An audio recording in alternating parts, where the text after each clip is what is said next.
वचन, ये वचन प्यारा वचन, ईशु मसीह का प्यारा वचन, पाव को दीप को राह को रोशन, ये है मसीह का प्यारा वचन, ये है वचन।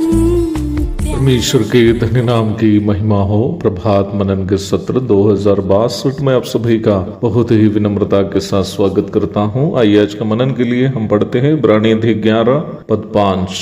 विश्वास ही से हानूक उठा लिया गया कि मृत्यु को ना देखे, और उसका पता नहीं मिला क्योंकि परमेश्वर ने उसे उठा लिया था, और उसके उठाए जाने से पहले उसकी ये गवाही दी गई थी कि उसने परमेश्वर को प्रसन्न किया है। विश्वास के बहादुरों की सूची में जो इस अध्याय में दी गई है, अगला हानूक है। हानूक के बारे में बहुत ज्यादा, जैसे कि अब्राहम, मूसा या दाऊद के बारे में हम वचन में देखते हैं, उतना नहीं देखते, परंतु जितना भी देखते हैं अतुल्य बातें देखते हैं। उत्पत्ति की पुस्तक के 5 अध्याय में कई लोगों की मृत्यु का जिक्र जहां करते आ रहे हैं, एक मध्यांतर अथवा इंटरवल देने के समान हम हानूक का जिक्र देखते हैं। कई लोगों की मृत्यु का जिक्र करते आने के बीच पवित्र आत्मा एक ऐसा मनुष्य का जिक्र कर रहा है जिन्होंने परमेश्वर के साथ चलने के कारण बिना मृत्यु देखे स्वर्ग की ओर उठा लिया गया। हानूक बाइबल में जिक्र किए गए उन 2 भक्तों में से एक है जिन्होंने जीवते स्थिति में स्वर्ग की ओर उठा लिए गए। दूसरा एलिया है, आप जानते ही होंगे। एलिया का भी इतिहास जब हम पढ़ते हैं वचन में, तो ये बात अवश्य समझ में आ जाते हैं कि एक ऐसी विपरीत परिस्थिति में जब इस्राएल में एक अधर्मी राजा आहाब अपनी दुष्ट पत्नी इजाबेल के इशारा अनुसार राज्य कर रहा है, और लोग जीवित परमेश्वर को छोड़कर इजाबेल के देवी देवताओं के पीछे भटकते हुए बर्बाद हो रहे हैं, एलिया जीवित परमेश्वर की सेवा के लिए अपना प्राण का भी परवाह नहीं करते हुए खड़े हो जाते हैं। उनके जीवन के कई ऐसी परिस्थिति में केवल परमेश्वर ही उनके साथ था। अर्थात एलिया भी हानूक के समान परमेश्वर के साथ एक व्यक्तिगत तथा घनिष्ठ संबंध रखने वाला था। हानूक का पूरा जीवन 365 वर्ष था, जिसमें 300 वर्ष उन्होंने परमेश्वर के साथ चला। उत्पत्ति अध्याय 5 पद 21 और 22। उत्पत्ति 5 की 22 में हम देखते हैं कि मेतुशलह के जन्म के बाद, अर्थात अपने 65वां वर्ष के बाद हानूक परमेश्वर के साथ चलना शुरू किया।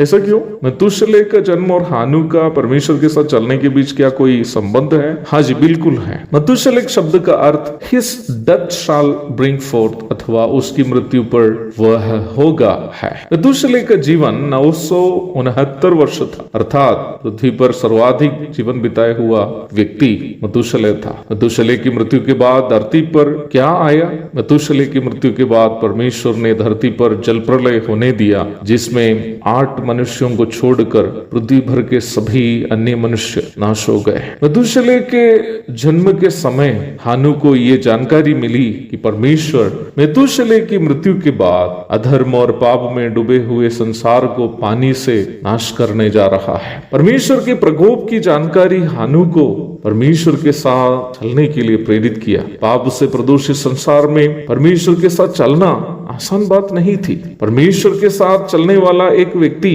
पाप के साथ कभी समझौता नहीं कर पाएगा। परमेश्वर के साथ चलने वाला एक व्यक्ति सांसारिक सुखों को प्रिय नहीं जान पाएंगे। परमेश्वर के साथ चलने वाला एक व्यक्ति की आशा उसका स्वर्गीय जीवन और परमेश्वर के साथ उनकी अनंतकालीन संगति होगी। मुझे सुनने वाले प्रिय भाई बहनों, मसीही होने का दावा करने वाले हम क्या वास्तव में मसीह के साथ चलने वाले हैं? पतरस कहता है, क्योंकि मसीह भी तुम्हारे लिए दुख उठाकर तुम्हें एक आदर्श दे गया है कि तुम भी उसके पद चिन्हों पर चलो। पहला पतरस 2:21। हानूक के लिए आत्मिक जीवन केवल एक दावा नहीं था, बल्कि परमेश्वर के पद चिन्हों पर दुख उठाते हुए चलना था। प्यारो, हमारा भी आत्मिक जीवन केवल एक दावा ना हो, बल्कि मसीह के पद चिन्हों पर दुखों को झेलते हुए भी क्यों ना हो, चलना हो। अर्थात मसीह को संसार के सामने प्रदर्शित करने वाला हो हमारा जीवन। एक और शुभ दिन की धन्य कामनाओं के साथ आज का मनन में यहाँ समाप्त करता हूँ। प्रभु आप सबको सहायता और मदद करे। आमीन।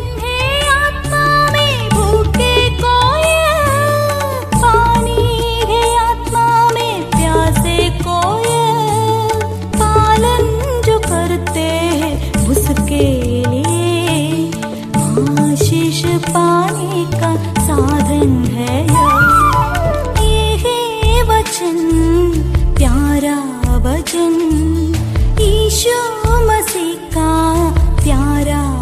वचन